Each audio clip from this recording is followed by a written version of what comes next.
Hi, everyone. Welcome to the Tuesday's edition of the program Shagalinko TV. It's good to have you here. And for those of you who will be joining us as the program progresses, please do remember to share the video, share the link to the video right now so that everyone can join in.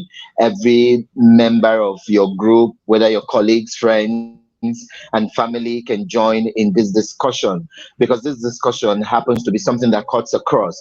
We're looking at peer pressure today. You know, a lot of social vices that happen in the country, wherever, people always blame it on peer pressure. So people say, even when parents do well in training their children in the home front, when they get to school or mix up with other people in different places, which they eventually will actually even go, that peer pressure has a way of robbing them of the home trainings and the trainings they got while at home.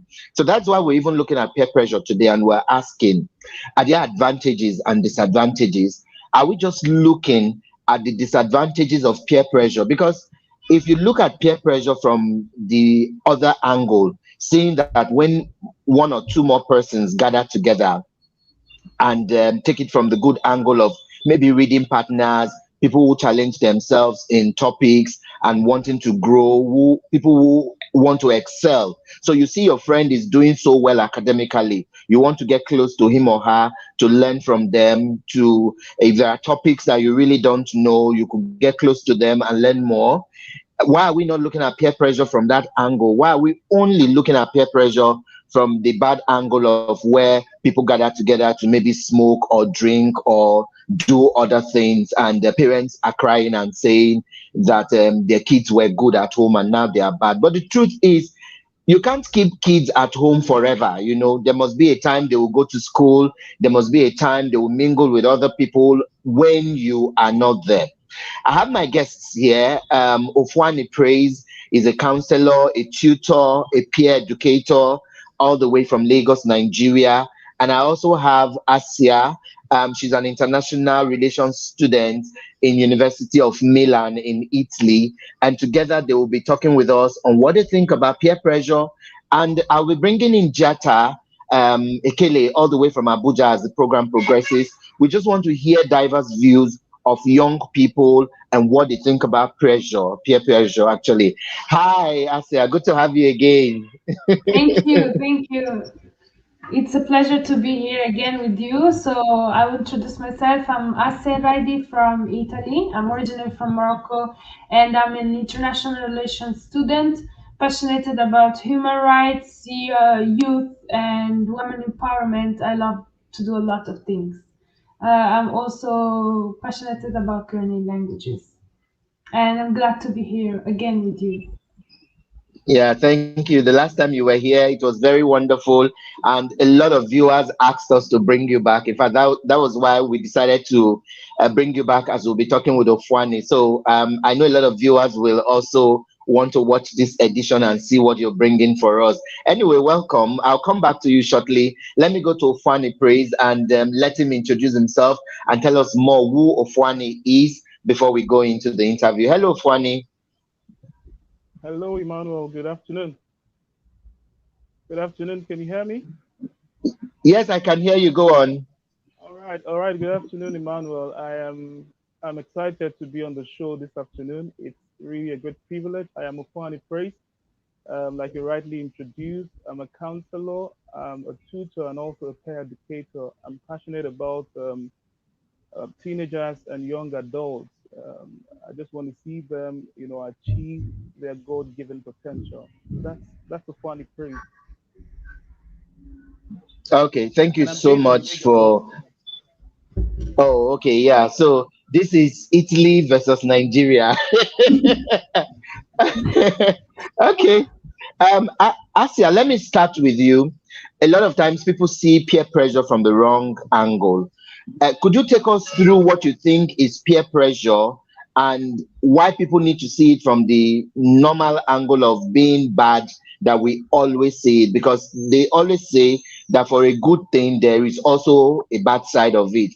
But take us through what you think is peer pressure and why we need to look at it from all angles. Okay, so when I introduce myself, I always introduce myself with a smile to show people that I'm always optimist and I always look at the positive side of each and of each topic. So when people hear peer pressure, it always comes to their minds the bad influence that friends have on their children or on their teenagers. But there are but peer pressure in general as a concept means when someone change its behavior because of an influence, so it can be changed in a good way or in a bad way.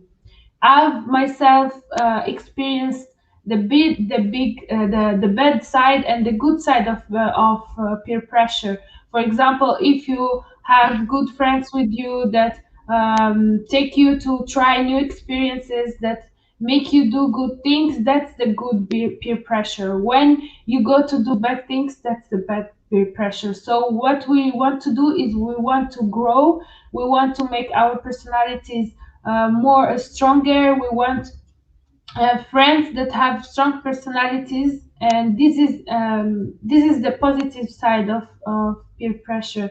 So what I learned from my personal experience as a girl who has a double nationality and a double culture, living as a Moroccan in Italy, as an Italian in Morocco, it was really difficult for me. I faced different kind of peer pressure, and so I've learned to say no. So I've always been looking for friends for my peers that are good at saying no and that are good at showing their identities, because each one of us is unique, each one of us has his unique identity, and when we are with the good peer pressure, when we are facing a good peer pressure, we are valuing our identities and and being different from the others.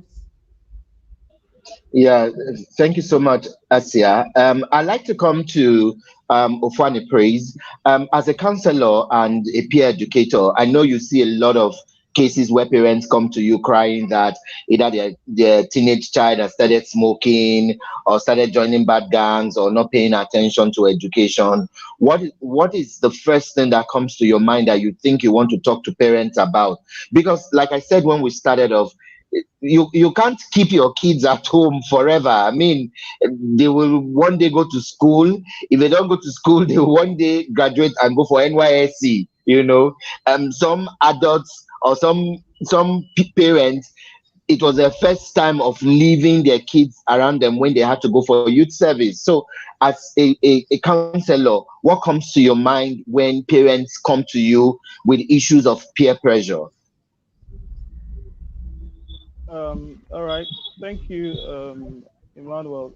Yeah, like I receive issues like that, and the first thing to look at when you get such complaints is who are they relating with.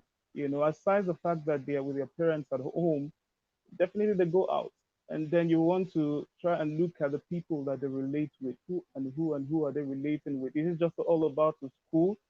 Is it just about the school? Who are their friends? And those are the things you look at first, because when we talk about peer pressure, like Asia rightly said, it's just all about influence. How an individual gets influenced by another individual, how an individual gets influenced by a group of individuals known as peer group. So who are the peer group involved in influencing such individuals? That's what you begin to look at. Who are the people he relates with? So when you start asking such questions, then you are bound to be on the pathway to getting a solution to um, um, these the issue of that child being just start smoking or something like that. Maybe he has put up a character that he has never been doing before. So that's the first thing. The first thing is to know who and who such persons have been relating with. Thank you, Manuel. Okay, thank you so much. And for our viewers, in case you're just joining us, the comment section is there. Please drop your comments there for our guests or questions you have for them.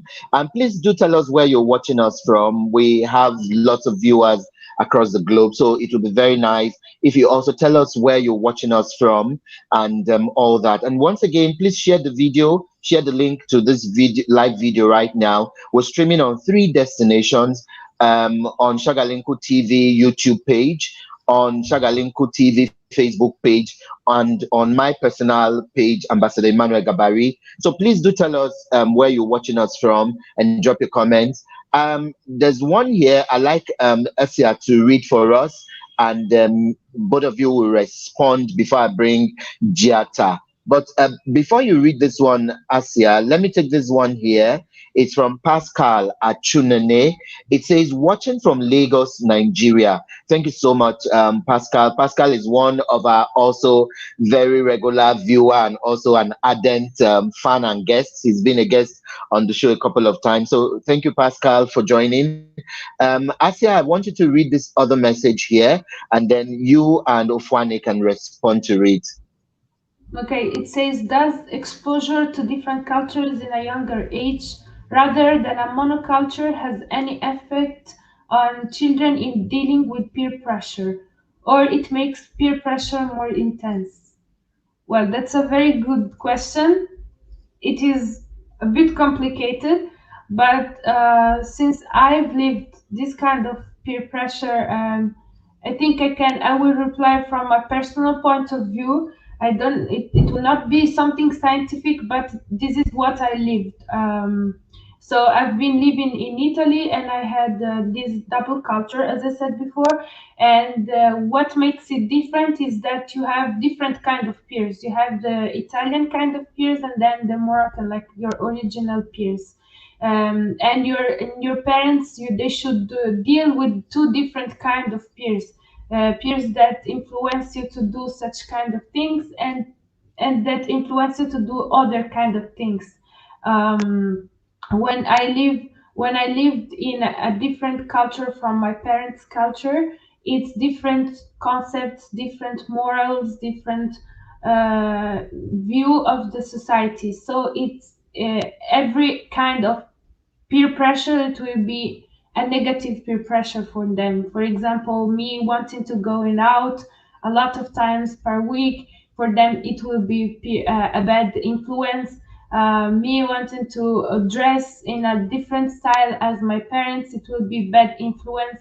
So I think it gives the child, I think the situation is more critical for a child who lives in two cultures at the same way. He deals with two different kind of crises at the same time, and also it is a war inside him. It is something that he doesn't know his identity. He's trying to know himself more, to know his culture more, to know his parents' culture more, to know his peers' culture more. So it's a three-dimension world that the teenager or the child has since an early stage, and this can make him very stronger, more interesting, uh, and multicultural, or it can make him very easy to influence and very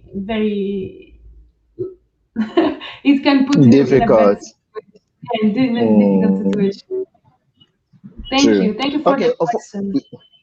Yeah, Ofana, I'd like you to respond as well, because what's the name? Soham Ghosh really brought out a very critical aspect of culture, especially when it comes to interracial existence. But even within the same country, you still find different cultures, people from the north and the east and all that. So, Ofani, what do you think? So Soham is saying, does exposure to different cultures in a younger age rather than a monoculture has any effect on children in dealing with peer pressure? What do you have to say about that? Thank you very much, Emmanuel. It's actually dicey, but I think is exposure to different cultures will make a child appreciative of other cultures. This is a child coming from a particular culture where he or she has been taught X, Y, Z. Now you're being exposed to other cultures, and then for me, that child should be able to appreciate and value other people's way of life, their dressing, their food, etc. So for me, it's really I'm trying to look at it from the positive side now. I feel that in a way it helps a child to appreciate other cultures. I mean, that child will not be in, he will not be in his country forever. He might have the need to travel. And then if he's exposed to other cultures, I believe while relating with people from other cultures, he or she should be able to, appreciate what other cultures have brought to the forefront for he or she to be able to, it's not as if that child will actually change his or her own culture. In looking at other people's culture, that child should be able to say, okay, fine, this is me, this is who these people are, and I appreciate them for who they are. That's to me how I see it. It's really not going to affect, the way they see or the way they behave if they choose not to follow such patterns of such cultures. For instance, a child in Nigeria, for instance, if he sees someone, dressed in a particular manner, maybe someone from Europe dressed in a particular manner, it might be offensive to someone from Nigeria, for instance. But when you value other people's culture and say, okay, this is their way of dressing, let me value them. I mean, you value them, and that doesn't mean you should change your own culture. So that's my point, or that's my take on that particular question. Okay, thank you so much. In case you just joined us, this is the Tuesday's edition of Shagalinko TV, and I'm having my guests here, OFUANI Praise, all the way from Lagos, Nigeria, and also ASSIA, ERAIDI, all the way from Italy. And together we're looking at peer pressure. Jetta will be joining us shortly in a couple of seconds, but I'd like to take this message here on Facebook from Daniel Akoji Mills. It says peer pressure has its own advantages and disadvantages. It all depends on the personality and how they handle it. Many times it has helped to build self-confidence and enhancing one's positive habits and attitudes. The moment it starts causing depression and low self-esteem on someone, then it has done more harm than good on that person. My overall take on this is that good management of peer pressure is of great advantage. Thank you very much, Daniel Akoji. I'll be bringing in Jetta right now. I want to sample our opinion, what she thinks about peer pressure, and then she's also going to introduce herself for us, and then we'll take it up from there. Hello, Jetta. How are you doing? I hope you're fine.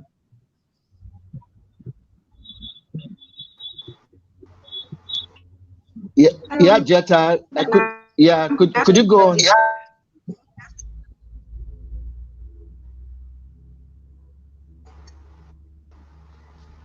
Can you hear me? Yes, I can hear you. Go on, please. Yes. Let me just part of this show. Sure, like any has practice in 7 days. Yes.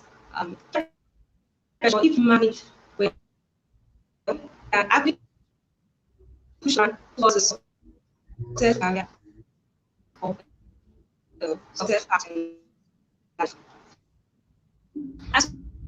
Associating yourself with for people high flyers, for instance, we have the lab and this child just like the child is different, but this child has friends that only having an A plus in the class. Having time right talk about their grades and actually push your child once average to, and that is one thing about peer pressure. It depends on the type of association and the way of management. In peer pressure, even with association, if the right person can lead to something very beautiful and not just as they are always doing this. Okay. Thank you so much, Jetta. I'll be bringing you back again to still talk with us. But let me come to you, Assia. The point Soham raised is a very critical point, and I like the angles you and Ofwani is taking it, because the truth is, it still brings us back to why people look at peer pressure from a very wrong aspect. Because, like they say, travel is also part of education. When you get to a place, you learn other people's culture, you are able to appreciate where you're coming from, because there are things you might have taken for granted when you were in your country in Morocco, and you're getting to Italy and you're beginning to realize that, oh, this should have been done better and all that. And there are things you'll be thinking right now that, if Italy can do this thing, so no country is perfectly solo on its own. And I like the point where Ofwani is also talking about um, seeing the world from a diverse place. People get tired of, even within a country, people get tired of staying in one particular zone. They move to another zone, to build confidence, to unite, and all that. So for you, Astia, where do we begin to draw the line? Because, like they say, too much of everything could be bad. So, and I like the fact that you talked about your personal experience of being someone coming from Morocco, and then the pressure sometimes get hard. I know a lot of times when we travel out, we see Muslim girls who say tie and cover up their hair and all that. And I am really happy. And I'm like, you don't need to change your religion or change your culture because you're in someone's country. So for you, how has the journey been, and what will you tell other young girls and other young people who may not have the kind of stamina you have to stand some of this negative peer pressure? Okay, so I wanted to say something. Peer pressure hasn't been really always good for me, because I am a Muslim girl, and I was wearing also the hijab. So I was living initially in Italy, then I moved to Morocco, then I came back here, and I was wearing this hijab, which shows that I'm Muslim. But I've been attacked by so much, so how, like, people like my peers were trying to influence me because I was different. It was hard for me. I was 15 years old. The peer pressure got really hard on me. And one thing that maybe was harder is that uh, that probably my parents, they didn't know how to manage this peer pressure. So after a while, I got really sick. I got really tired from all this. But this helped me to watch to look for a good peer pressure, to look for good friends, and to look for friends that value who I am, value my different identity. So I started learning that the fact that I am different, and I have a double culture and a double identity, it makes me special. But before, it was a really hard experience. I've never had my life all pink, all roses. It wasn't easy from the beginning. I had to face the bad peer pressure to look for the good peer pressure. And it is what I want to say to all the girls that are watching here is that if you are in a situation where the peer pressure is getting harder, it's getting harsh, I advise you to look for friends who value you, and to look inside you, to get to know yourself more. Because when you get to know yourself more, you make you know how good is your identity. You can take the good of the two cultures, combine them, and become something powerful, very powerful.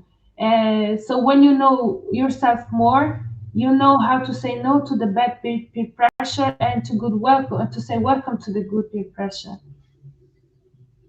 Thank you. Okay. Before I come to pray, there's a message here. It says, "Hi, my name is Tony, and I'm watching from Kenya right now. I'd like to ask your guests that what should we begin to do in the religious place? Because a lot of peer pressure also come from the religious settings. A lot of parents feel when they send their children to the mosque and to churches that that will solve the problem of their children, but they are forgetting that even young people within those religious spaces also have a way of influencing their friends negatively.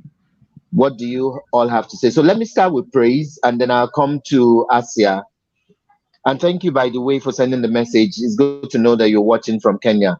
Please go on, OFUANI.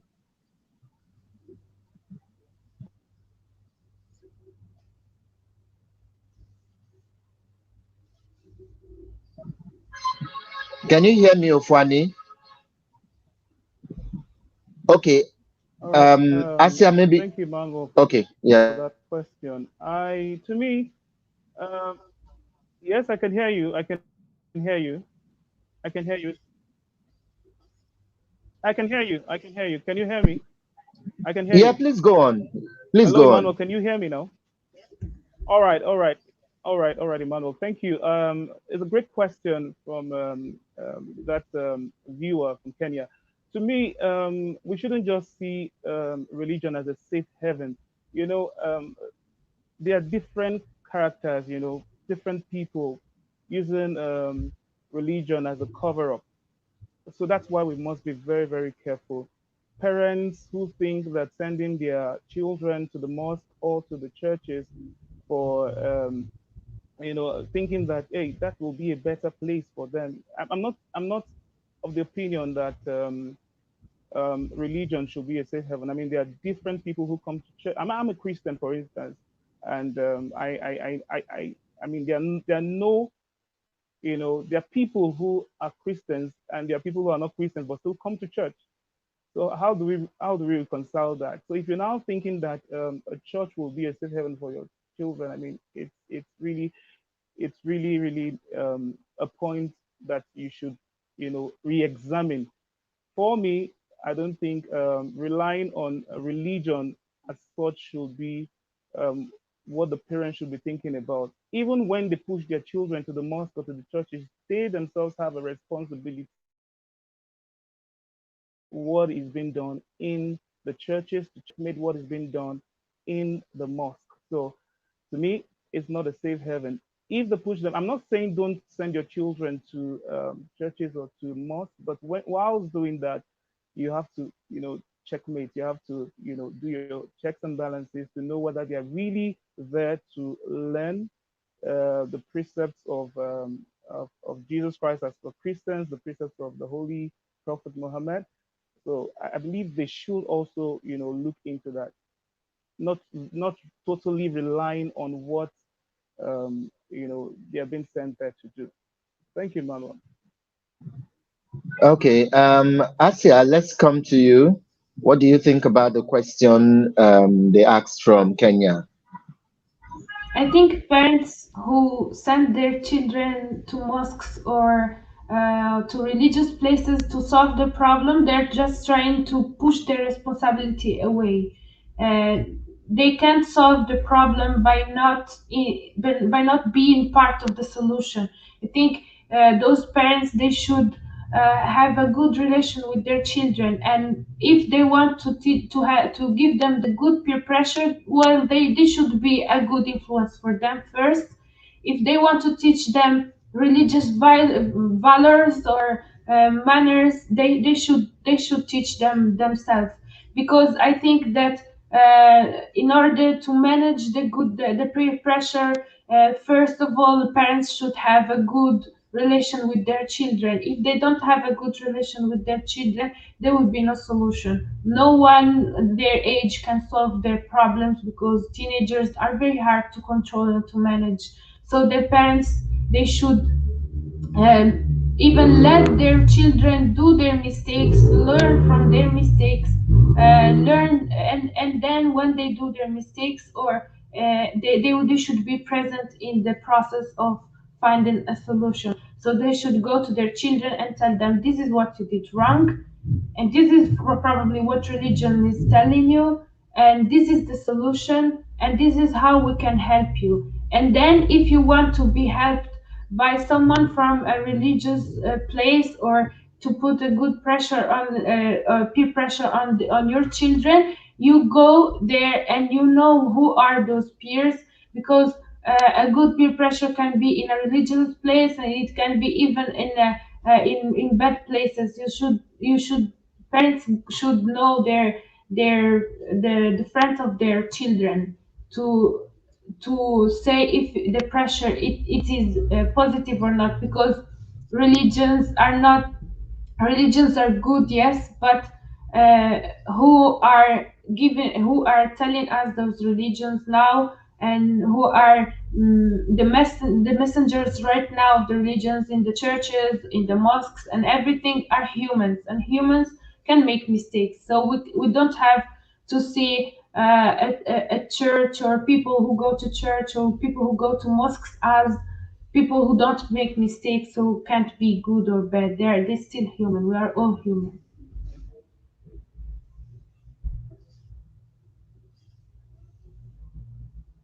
Um, yeah, that's a good one. Thank you so much, Asia. And I'm getting so many messages here, but I really would want to talk with you guys, because I know there are a whole lot of people watching, and even people will be watching the show after this time because of the time zone. But then, so they could get some things. But let me take this one here. It's from John. It says, "I'm watching from Canada, and I like to ask your guests to tell us what we need to do to counsel children who are in primary school and also in secondary school."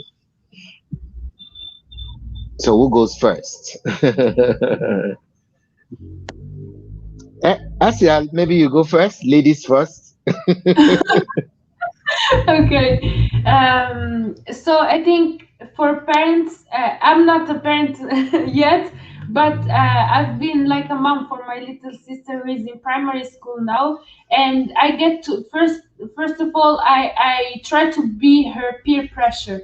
I try to be her age sometimes. If she's 8, I will be 8. If she's 9, I will be 9 with Can you her. repeat the I try question, to please? Can you repeat the question?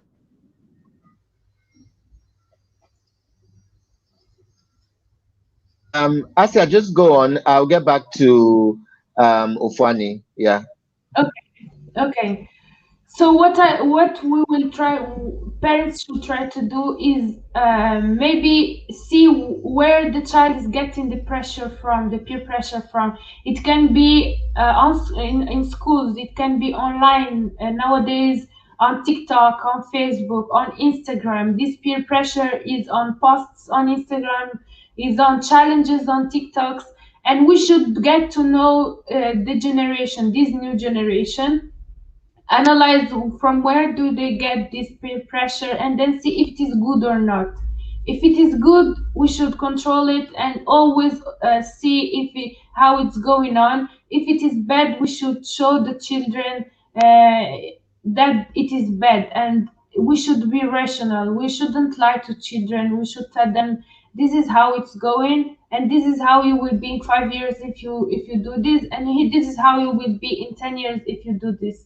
And I think if we give them a good example, if we try to understand them, be empathic, and do not judge them, because if a child or if a teenager wants to tell us about his problem and to tell us about his friends, first of all, we shouldn't judge him, because if we judge him, we are pushing him away, and we are creating a big gap between us. So I think we shouldn't be judgmental. We should be open-minded with our children, with our teenagers, and we should be their age when are that age. Thank you. That's all. Okay. So I'll come back to OFUANI. The John was actually asking from Canada that what advice or how do we mold children when they are in primary school and when they are in secondary school.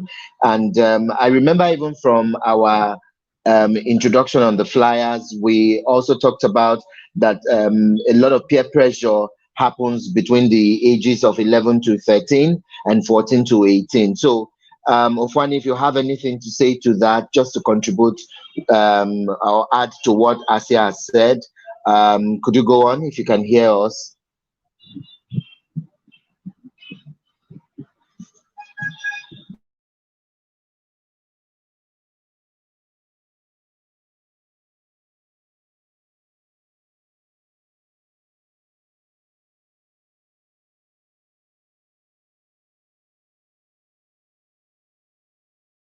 Okay. I think we couldn't get OFUANI there. Maybe his audio went off. So let me come back to you again, Asia.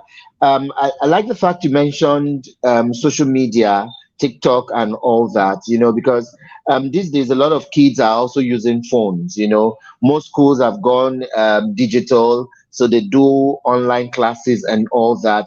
So there's even no way parents can say, okay, they don't want to give their children gadgets anymore. So they are in a dilemma of not knowing what to do at every point, especially during the lockdown, where many schools had to move from physical to online classes and all that.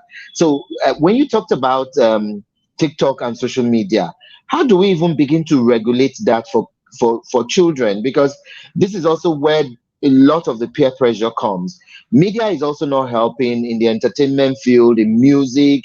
There are so many videos that I know sometimes they put PG, parental guidance, on videos, but then, hey, who will know when a parent is at home with their children? So what should people even begin to do when it comes to peer pressure using the movies and music and social media generally? I think in this case, the parents should understand more how the social media works.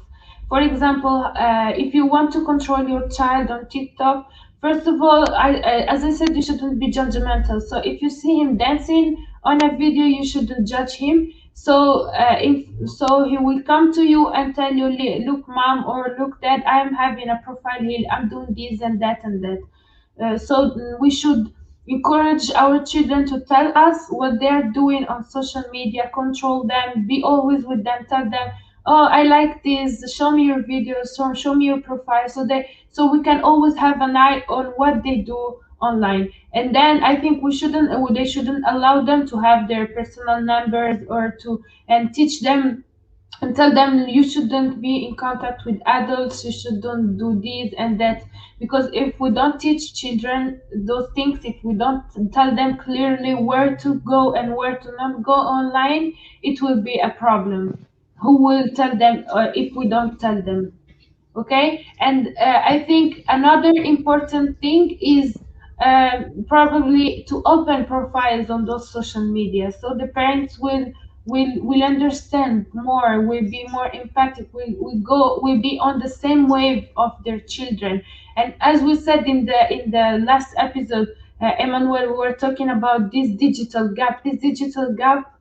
It's important in this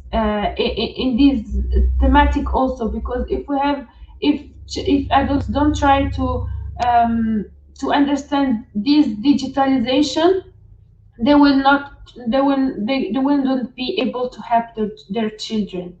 So control them, advise them, look for documentaries, for movies for children that are nice, that are entertaining, and then go on Google and put and look in the historic what they looked for, which websites our children go.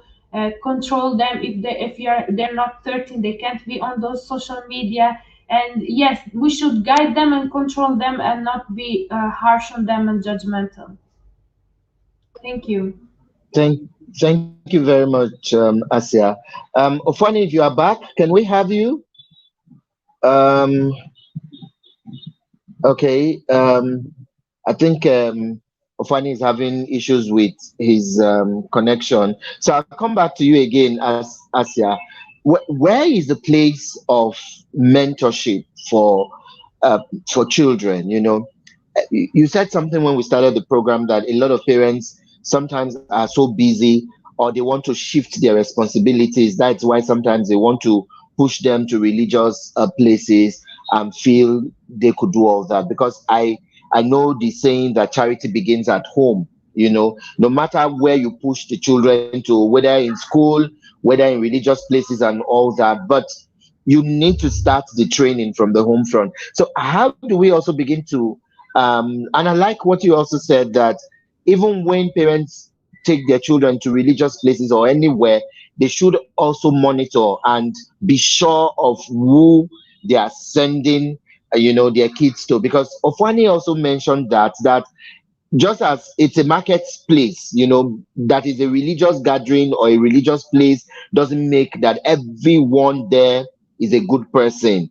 There are multitude of people. Some, we've had instances where people come to church and mosques to steal. They come with their footwears, and when they are going, they leave theirs and carry someone's own that is maybe more expensive than theirs.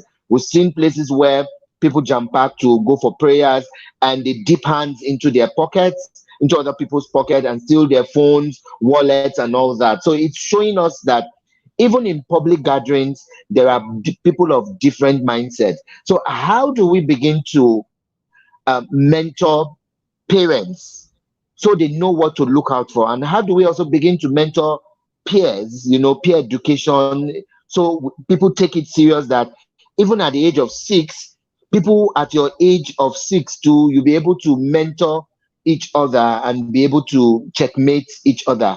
I hope Ofwani will join us, but just go on now and let's see how it goes. I think for parents, they should know how important is to teach their children critical thinking, to not take everything and to not be influenced by everything. And when you teach your child critical thinking, I think you are working on building a strong personality of him.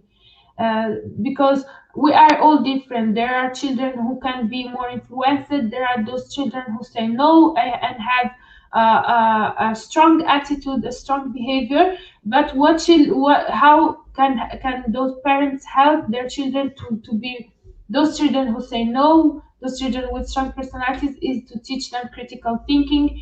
It's to teach them that they are free to come to express themselves, because sometimes we repress our children, we oppress them, we don't let them say what they have to say, we don't let them express their personalities. Sometimes, I don't know, a child wants to have a long hair, but his peers, they tell him, oh, long hair is just for girls, or long hair it's not good, but he wants to have this long hair because he feels like a rock star. Where there the parents should play that role, should tell the children that if this is your personality, you should show this personality. I think to become parents, no one will mentor you, no one can mentor parents. If I mean, like, if they watch videos, or they can watch us now, probably they will learn something, but no one will come to you and tell you this is how you become a good mom, or this is how you become a good dad. It comes, but yes, critical thinking is important. They should understand that if you teach your child critical thinking, you will grow a strong adult that is ready to face a lot of dynamics of life. Thank you. Okay, let me bring Ofwani. Ofwani, if you can hear us now, I'd like you to take up from where Yes. ASSIA stopped. What can we begin to look out for right now to help young folks? Are schools doing enough to also build the capacity, boost the morale of children? Because sometimes children giving into peer pressure as a result of a lot of bullying they get, or to belong, when they have this low self-esteem, they feel, okay, for me to belong to the crowd, I need to do all this and succumb to pressure. So what should we begin to do, and what should schools particularly also begin to do? Because the parents will teach from the home front, and when that ability and character stops at the gate of the school, from the school till when they finish, whatever happens there, the parents are oblivious of all that. So in your view, what should we begin to do differently? All right. Thank you. Thank you very much for that question. I'm sorry for the network issues I was having earlier. If you can hear me, to me, I feel the schools are not doing enough yet. Not just yet. They're not doing enough in this regard. I want to agree with what ASSIA has said. They say charity begins at home. I feel if our parents are able to infuse, positive values in their children, then they won't just throw it away like that. You understand me? So when they are being influenced negatively, there'll be a way they will, no, this is what my parents has said. This is what they want me to do. So when they're trying to be influenced by, negative peer pressure, they'll be able to say no to it. Like when you talk about peer pressure, there is what we call direct peer pressure, you know, where someone, comes to you and say, okay, this is what you must do. This is what you should do, trying to influence the person. So it's now left for that person to say no to it. You understand me? It's now left for that person to say no to it. That's why I agree with, I think the first person that contributed in the program, that it depends on the personality of that individual, what he or she has been taught by, his or parents. It goes a long way to shaping the child overall. When they go out there and meet with negative peer pressure, they are able to, resist such. You understand me? Even when they find themselves in a situation of an indirect peer pressure, they should also be able to say no to it. An indirect peer pressure is that type of pressure where, you know, an individual finds his or herself in a group setting, and then they're trying to make he or she, do some certain things that naturally he or she will not do. I mean, they can't force you. I mean, they can't force you. They say they can force a horse to the river, but you can't force the horse to drink water. So it depends on that individual. You should be able to have this willpower to say no to negative peer pressure. So it goes a long way to, shaping the overall, child. So parents, like Asia said, has a role to play in this regard. Our schools are not doing enough. They must also, change the curriculum. If it means, putting in more, subjects that that helps in this regard. Fine, I know there's a subject in secondary school here in Nigeria that talks about national values. Yeah, national values. There's a subject here. But even at that, I don't think the schools are doing enough, because most of this negative peer pressure starts from the school. We've seen situations of cultism in secondary school, even in primary school these days. So it's really appalling, and we just hope that there will be a change soon. Thank you very much, Emmanuel. Yeah, thank you so much. It's really appalling, because you would think that for beginners or for children in primary school, their focus should be more on their education and all that. But what we see in Africa is it's terrible. Cultism has even gone to that level. Cultism used to be something for higher institutions and all that, but secondary schools, primary schools have taken all that. Okay, we're wrapping up now, and I'd like to ask each of you your final words. What's your parting words? What would you like to say when it comes to peer pressure? One last thing as well: what should parents begin to look out for to show them as signs that there could be something going wrong with their children? I know Asia talked about parents not also being too judgmental. They should let their kids be free to talk with them, because when kids are not free to talk with their parents or even their guardian, they bottle up a lot of things, and then a lot goes wrong.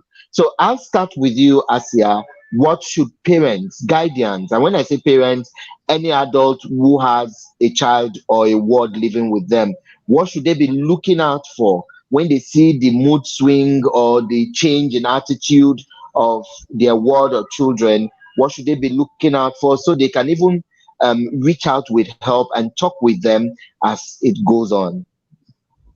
Okay, so first of all, peer pressure, sometimes it's not that much easy to detect because it exists the implicit and the explicit peer pressure.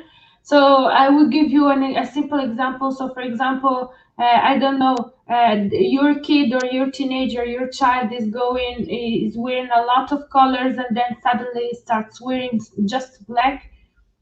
Probably it's not his personality, probably it's not his identity. So when parents see a drastic change in the behavior of their child, they should ask themselves, because what is the fault that some parents do when they have teenagers?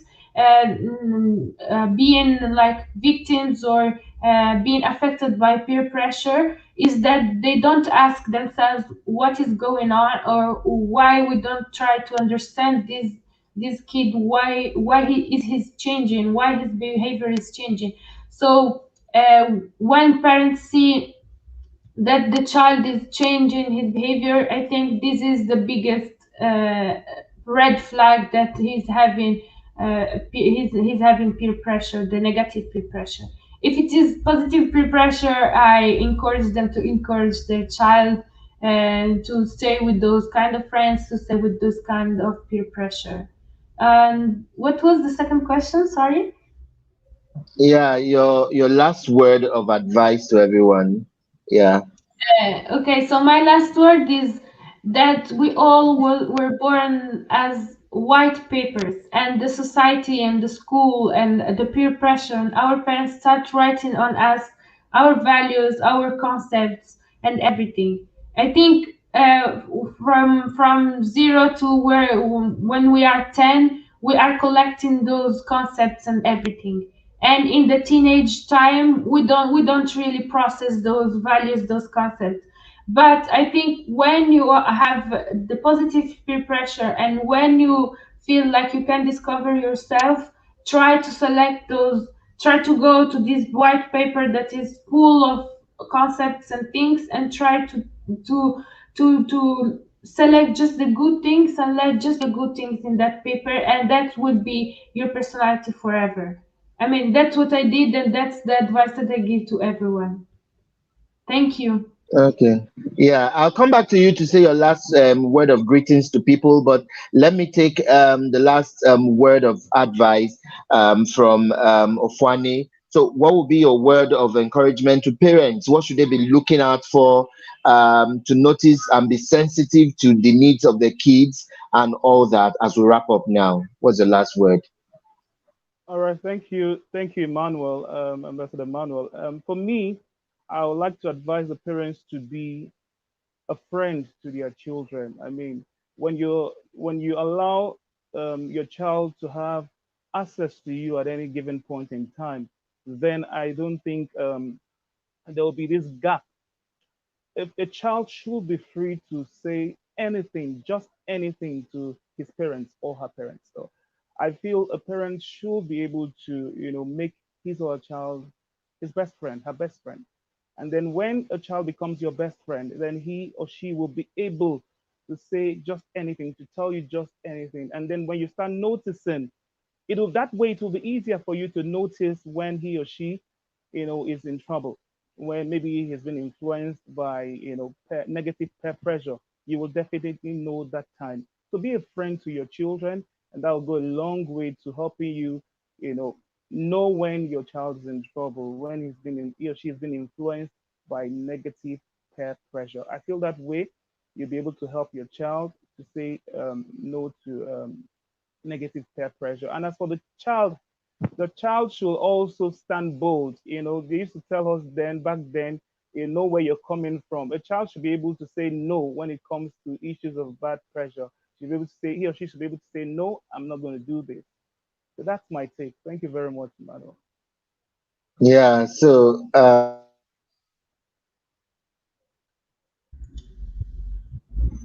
who would you like to send your greetings to in 30 seconds as we wrap up now? So let's start with ASSIA, and then we'll come to Fana as you do your final greetings to your friends, colleagues, or any organization. Over to you, ASSIA. I would like to say hi and thank you to all people who are watching us from all over the world. And thank you to Mr. Emmanuel that hosted me so many times, and I'm really happy to be here every time. And I would like to say thank you to my parents and to all people that I know that have been positive peer pressure for me, and also who have been a negative peer pressure for me. Thank you. And thank you. Okay, go on, go Thanks on. to the guest also, because I learned a lot in this time. I learned really a lot, and it has been really interesting. Okay. So over to you, Fanny. Who and who would you like to greet? Organizations, persons, and all that. Your 30 seconds starts now. All right. Thank you so much. I'd like to appreciate you first. All right. Thank you so much, Emmanuel, Ambassador Emmanuel, for giving me this platform, for inviting me over. I really appreciate you. I also appreciate the other guests, ASSIA. I've learned a lot from the discourse today. I'd also like to appreciate my very good friend and brother. Um, his name is Okwe. And then I also like to appreciate everyone that has tuned in into this program today. It's a great privilege and it's a great honor to be here. Thank you so much and hope.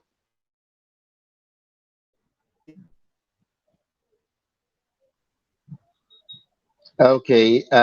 Thank you so much, all of you. I really want to thank all of you for being here. And thanks to everyone who watched, everyone who sent in messages. These days we keep getting so many messages that I can't read all of them, but not to worry. We'll find time again to bring ASSIA here in maybe May, and we'll bring her with Roman to also talk with us again on another angle, and we'll find time as well to bring OFUANI praise once again. Thanks to everyone who joined us, everyone who sent messages, those who watched across the world. The video will be here after the program, so you can still watch and share with your friends. And please do remember to like all our social media handles on Instagram, on Twitter, on Facebook, on YouTube. It's at Shagalinku TV. It's the same all over. And then please like our social media handles and share the videos others would like to learn. We get a lot more views after the show because of the time zone for our viewers who are in Pakistan, who are in Paris, who are in US, and are very regular viewer all the way from Philippines Island in Asia. Sometimes when they watch later, they inbox and drop their comments. So we really appreciate all of you, and thanks so much for joining us. On Saturday, we'll be coming up with a fresh edition of the program and a new topic and all that. You wouldn't want to miss that. Thank you all and have a beautiful, beautiful Tuesday. And thanks to my guests once again, ASSIA, an international relations student from the University of Milan, Italy, and OFUANI Praise. He's a counselor, peer educator, journalist. I forgot to mention that. He's a journalist and he lives in Lagos, Nigeria. You'll be seeing a lot of him here.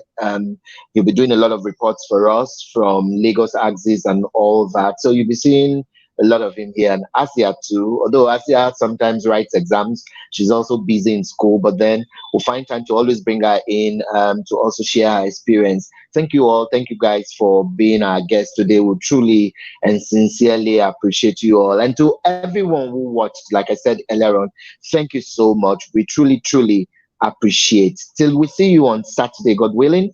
My name is Ambassador Emmanuel Gabari, urging you to have a beautiful, beautiful Tuesday. Stay safe, stay blessed, and have a wonderful day. Bye-bye.